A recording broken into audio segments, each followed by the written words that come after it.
The arid wilderness of the Great Sahara, 3,000 miles to the north, could hardly be in greater contrast.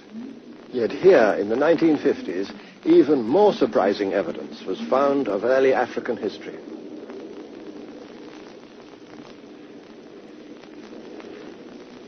Today, the place belongs to the creatures of the desert, lizards, scorpions, and snakes that can survive the searing temperatures of this thirsty land, one of the driest and most desolate regions on Earth. Water is the rarest and most precious commodity. Yet, even here, it must once have flowed in abundance.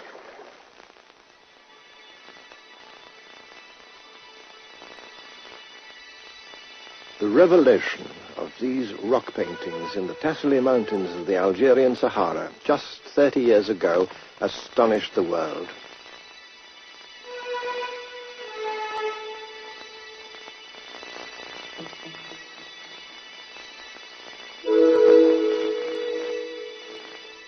Whole communities of people who were obviously African in origin had created marvelous galleries of ancient art, depicting most vividly the life of the Green Sahara, as it must once have been.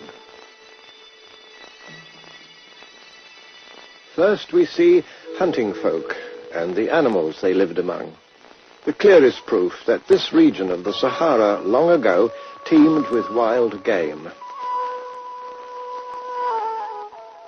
The earliest paintings may be 7,000 or 8,000 years old.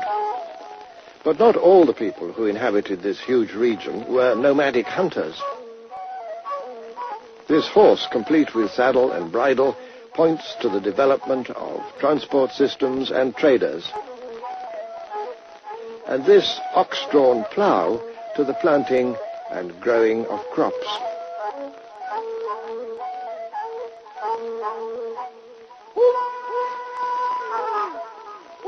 Whether for war or sport, elaborate chariots came into use, while the clothing of these people bears a striking resemblance to the tunics of ancient Egypt. The evidence of these paintings suggests a continuous community of peoples living right across the Sahara, from the Atlantic to the valley of the Nile.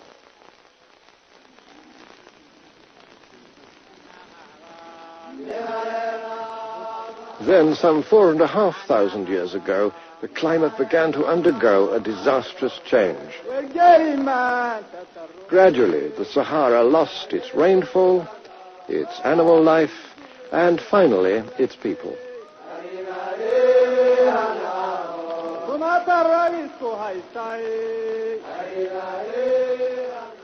Abandoning their increasingly arid pastures, more and more people from the Sahara had to join their forerunners and follow the trails in search of a secure supply of water.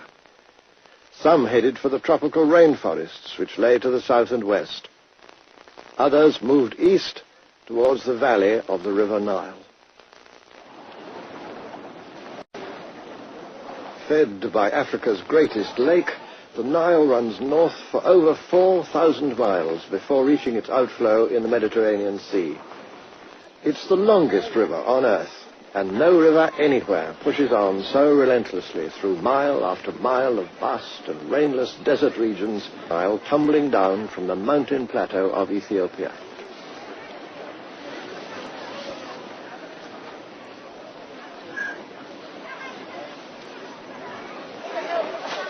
But the Nile is more than a great river. It's a whole library of the history we're looking for. From the earliest times of human settlement along the river, some 10,000 years ago, the Nile was the giver of life to ancient communities who came to its banks and found on fertile soil that was enriched unfailingly, year by year, by the flood of silt. Those early people were among the ancestors of the Egyptians and the Sudanese of today. Others may have come from the Middle East. But the archaeological evidence combines to show that the main lines of incoming migration were from the southwest and the west. In other words, from the African communities of the Sahara.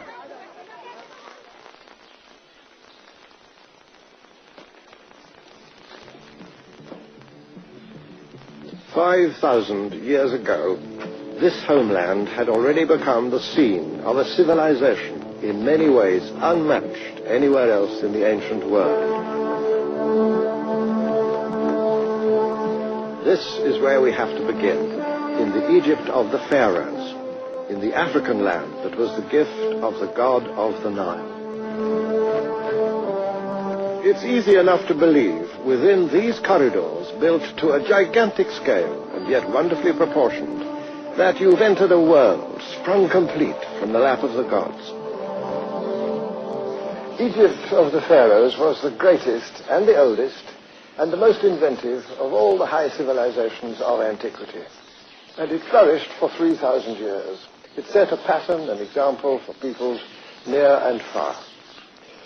But where were its roots, its origins, its starting point?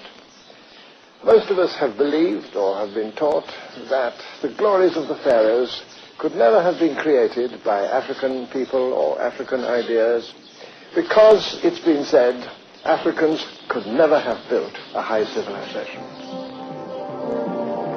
Here reigned for dynasty after dynasty the kings who wore the double crown, the combined crown of Upper Egypt and of the Delta. But what had they to do with Africa?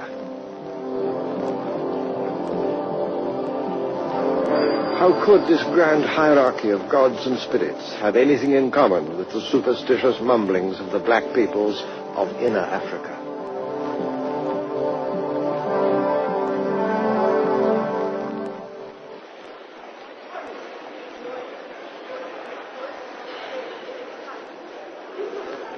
Wandering among the treasures of the Cairo Museum, it's easy to think of the Egypt of the pharaohs as a civilization complete within itself, owing little or nothing to outside influences from whatever source, entirely its own creation.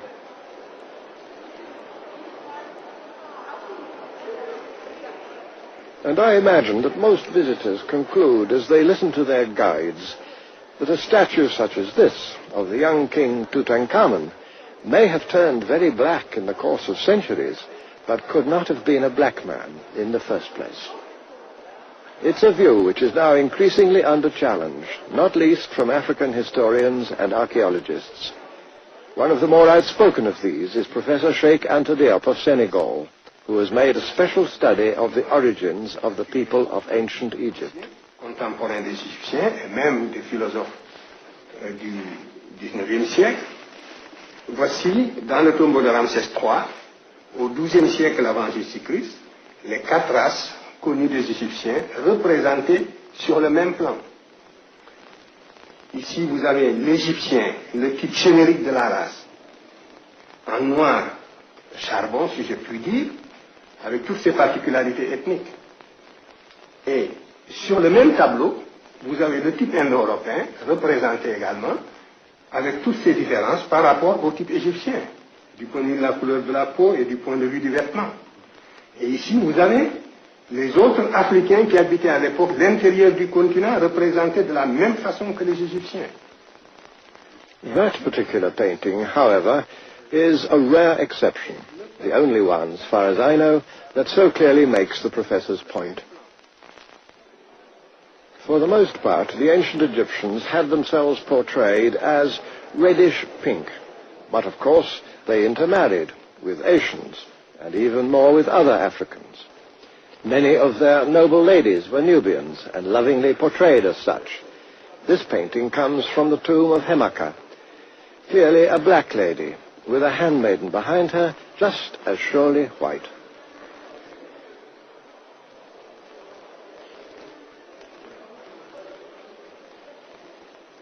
It followed that the royal children were often black as well, as was King Senusret, seen here wearing the white crown of Upper Egypt. Or this pharaoh, of unknown name, but obviously of high prestige in his time, and just as clearly African.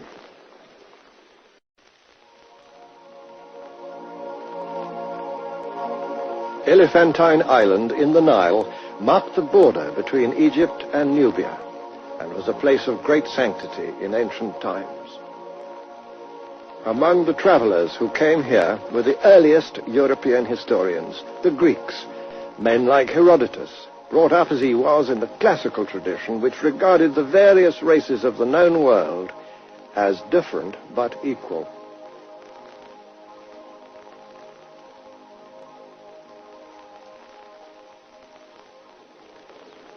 The Greeks knew Egypt well and firmly believed that the original Egyptians were black people who had come from the south to settle the land of the Nile. But Herodotus himself got no further than this. He was prevented by the first cataract from traveling further south. And so he never saw the huge temple which Ramesses II chose to build here at Abu Simbel, further south into inner Africa than any other great monument built by the pharaohs to celebrate their power. A few years ago, with immense ingenuity, the entire structure was lifted to a new site, above the artificial lake which has drowned all the sites of the most ancient kingdoms that flourished here in Nubia, even before the first of the pharaohs. But why should he have built this great temple so far to the south? Perhaps because his queen, Nefertari, was herself a Nubian. And also because these were the people of the south, whom he wanted to impress with evidence of the prisoners he'd taken in faraway Syria and Asia Minor.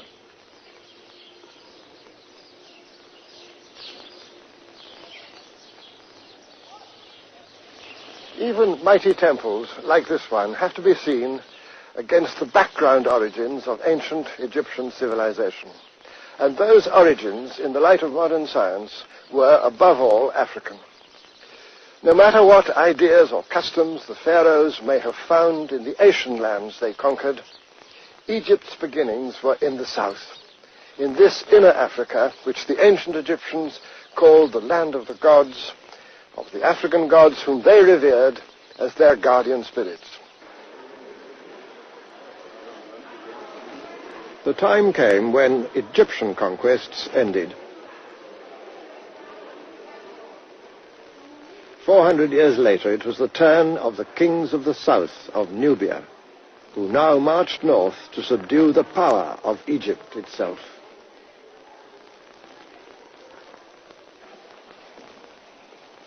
And here is the most famous of those mighty kings of the south, recognized by the peoples of that time, the 7th century BC, as among the masters of the world. This one, as it happens, received a favorable mention in the Bible, in the Book of Kings, as the emperor of Kush and of all Egypt, whose name was Taharka. By 650 BC, the Nubian kings who had subdued Egypt were ready to withdraw to the south, to Napata, and then to a new capital in their kingdom of Kush, at Meroe.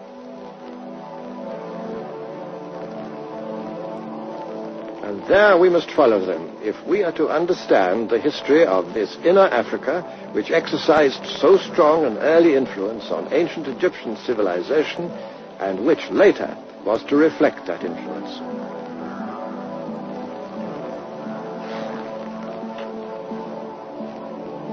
The city of Meroe was situated 1,000 miles south of the old Egyptian frontier, far into inner Africa.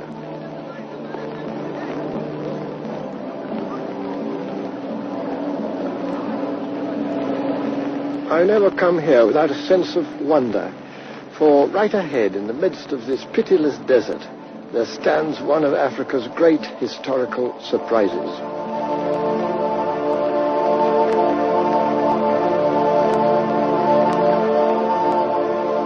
The remnants of a lost civilization, standing across the skyline, as though shipwrecked on the sands of time.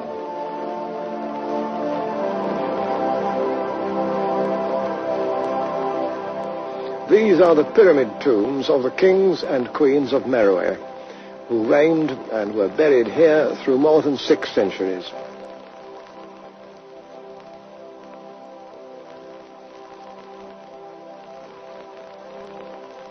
Long ruined by tomb robbers and by time, the pyramids are being restored and even reconstructed.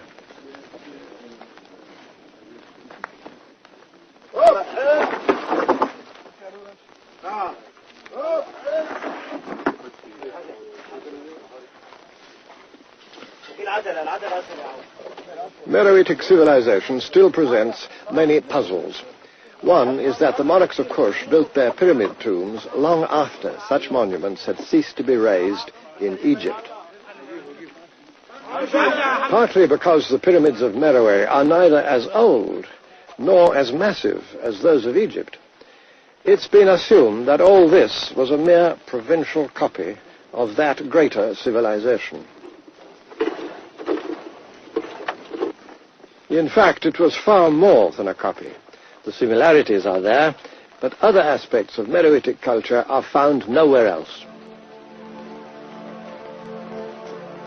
Another intriguing question is the relationship between the ancient people of Meroe, kings, queens, and citizens, and the modern Nubians who live in this region today.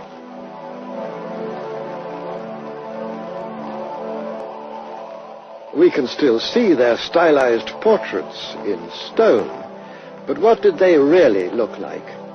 I asked Dr. Ali Osman of the University of Khartoum. Oh, they look like me, of course. I am a Nubian. Very much the Nubians of today are the Nubians of yesterday. We got to understand that rather carefully, because the Nubian culture actually have not yet been very much explored. The Nubians from within. I, the Nubian, what I do and how I behave, wouldn't have changed that much from what the medieval Nubians have done. But the influence that were coming on us as Nubians, starting as early as, you could say, the Egyptian, and coming down to the Muslim and Arab influence, have been changing. That does not mean that the Nubians have changed. But this identity has had to survive many foreign incursions and even conquests. At one time, Meroe fell before the invading armies of Aksum, another ancient kingdom high in the mountains of what is now Ethiopia. In more recent times, the Turks and the British have sent in their armies of occupation. Most lasting of all has been the influence of Islam. But through all these changes, the Nubians have done more than retain their identity. Just as they absorbed influences from elsewhere, so they too have had a deep cultural impact on their neighbors.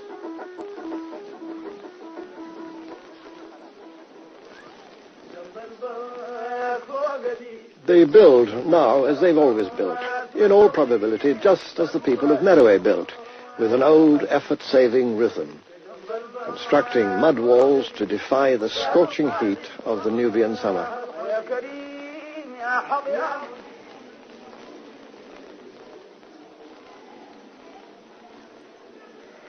Their beds are no different from those of their ancient ancestors, like this one in Khartoum Museum, with a pattern of headrest which is much the same here and right across Africa as those of 5,000 years ago.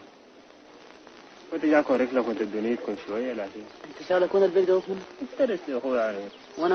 the traditional clan marks cut into this Nubian's face can be seen, exactly reproduced on a stone relief which decorates one of the pyramids just a couple of miles away.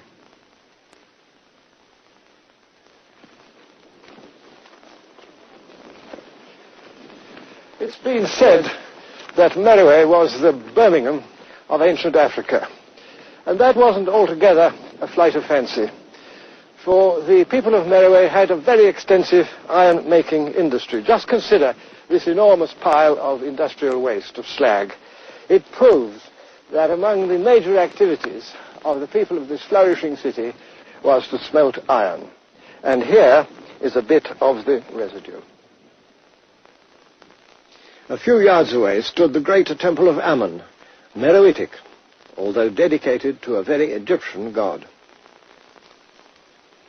And somewhere in the sand, if I can find it, there's another remarkable fragment of inner African originality. Here it is, a stone inscribed with a fully operative script that was invented for the African language of Meroe in the 3rd or 2nd century BC. 23 signs for letters and a word divider. One of the earliest alphabetical ways of writing invented anywhere in the world, and still a puzzle for modern scholarship.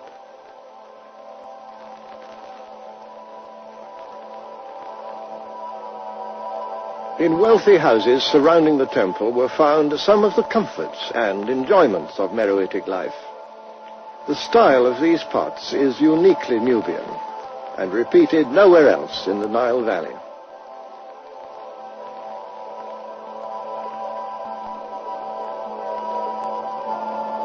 Half a day's journey from Meroe by modern transport, a little further into the sand and rock of the Butana Desert, there stands another complex of stone buildings, this time dedicated to the gods of Kush and not to the gods of Egypt. Nowadays, this place is called Musawalat.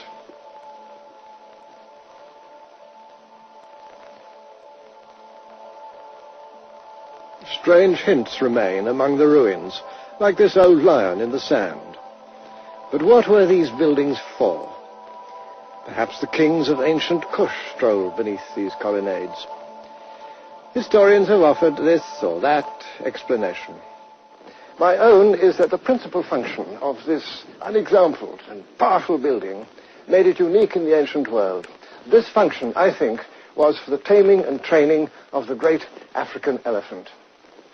That seems to be the best explanation of the remarkable stone ramps which occur here, like this one, and that one over there, and another long one going over there. We can accept that the taming of the African elephant, bigger and more difficult to handle than its Indian cousin, had become a speciality of the Kushites of Meroe. With their skills, they converted this, the greatest of Africa's wild animals, into the military tank of the ancient world. When Hannibal of Carthage invaded Roman Italy across the Alps, he had 38 war elephants in his army. The skills of the elephant trainers of Musawarat may well have contributed to that legendary feat. These temple walls provide a surprising reminder of much greener times with abundant pastures for domestic grazing. All that has vanished. As the desert advanced from the Sahara, the civilization of Meroe disappeared. Today, away from the banks of the Nile, only nomads can survive. This well has never been known to run dry. The scene is exactly as it was when I first came here, some 30 years ago, and I doubt if it's changed very much in 1,000 years.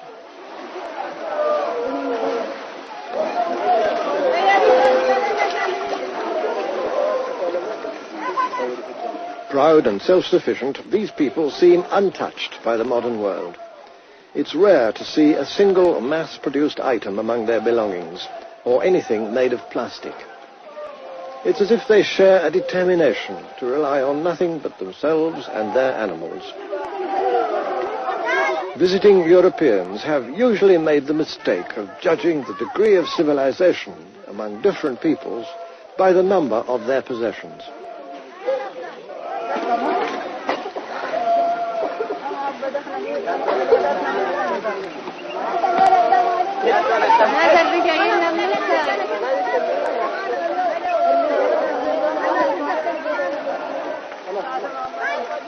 The ancient traditions of these nomads reach back to the very beginnings of history.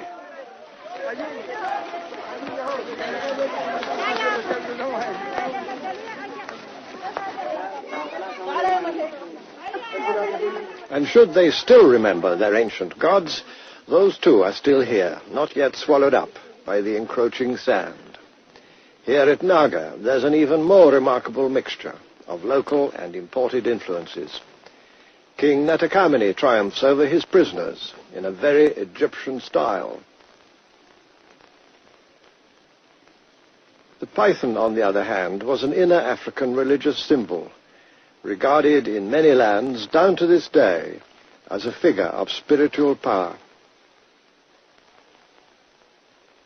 And this representation of the lion god looks quite Indian, with his 3 heads and 4 arms. But he too is uniquely Meroitic. The kingdom of Kush collapsed in the 4th century AD.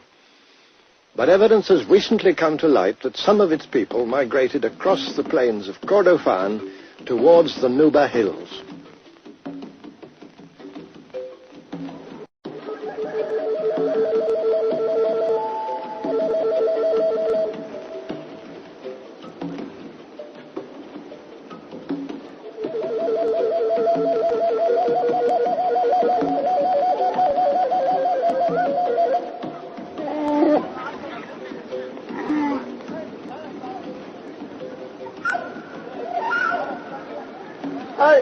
Less influenced by Islam than the Nubians along the Nile, the people of this region have become of considerable interest to historians because they may be closer in their way of life to the Nubians of old.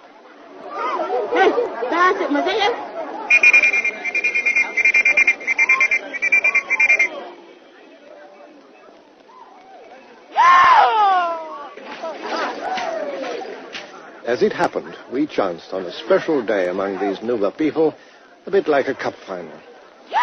This is Africa as it can still be found, away from tourists, motor cars and big cities, celebrating in its own fashion.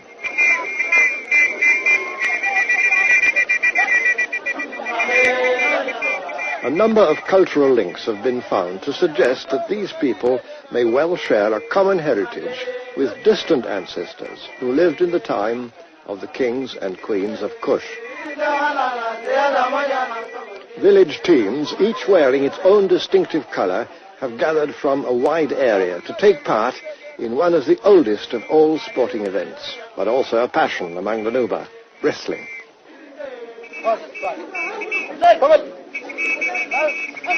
So intricate are the rules governing not only the contest itself, but also exactly who may wrestle with whom on the basis of family relationships, that it's almost impossible for a visitor to follow all the moves. But for the historian, there's another close relationship between the Nuba wrestling of today and that of ancient times. Dating from around 2500 BC, these vivid paintings have been copied from an Egyptian tomb at Beni Hassan.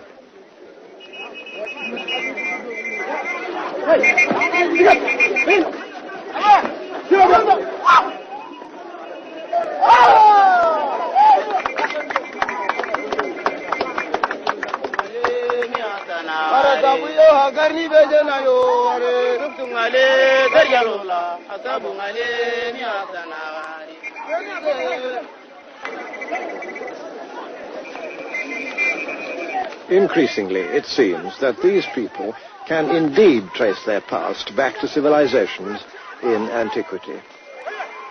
And their ancient sport provides one more small piece of evidence of a continuous social tradition that's lasted for centuries.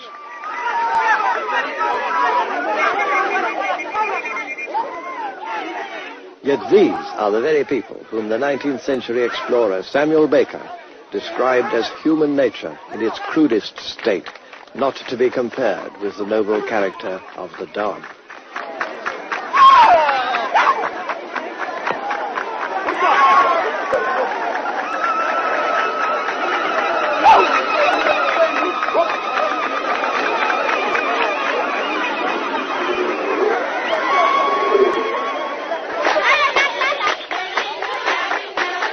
After the contest comes the celebration.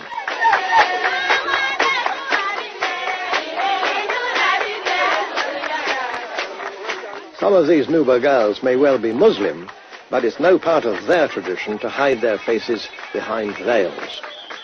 They have a pride and place within society, in line with the customs of old Nubia, and even of Meroe itself, whose rulers were often women.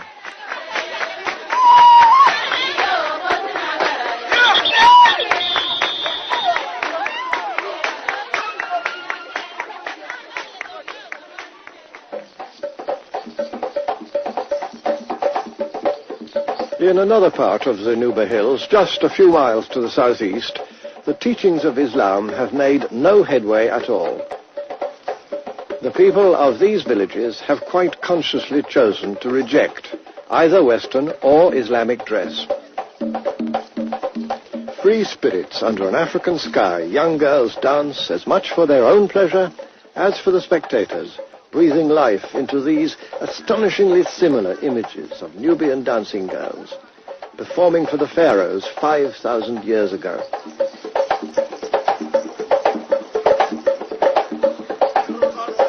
Famed for their grace and beauty, they had an honored place in the life of ancient Egypt.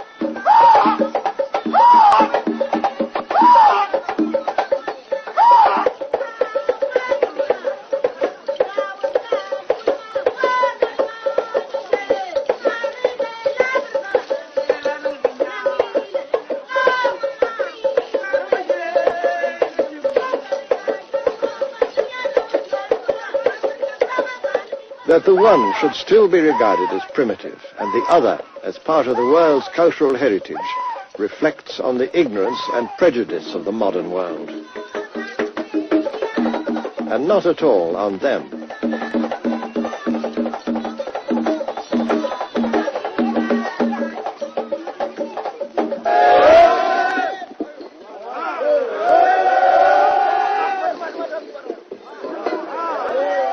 On the day that I visited Merowe, a pyramid was being rebuilt, not with the aid of bulldozers and cranes, but by the traditional techniques used in their original construction.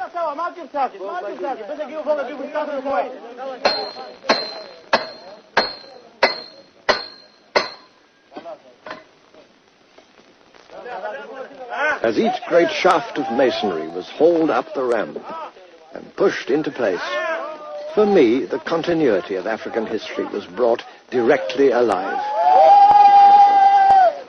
The Egypt of the pharaohs did not spring whole and complete from its own local genius. It owed much to inner Africa.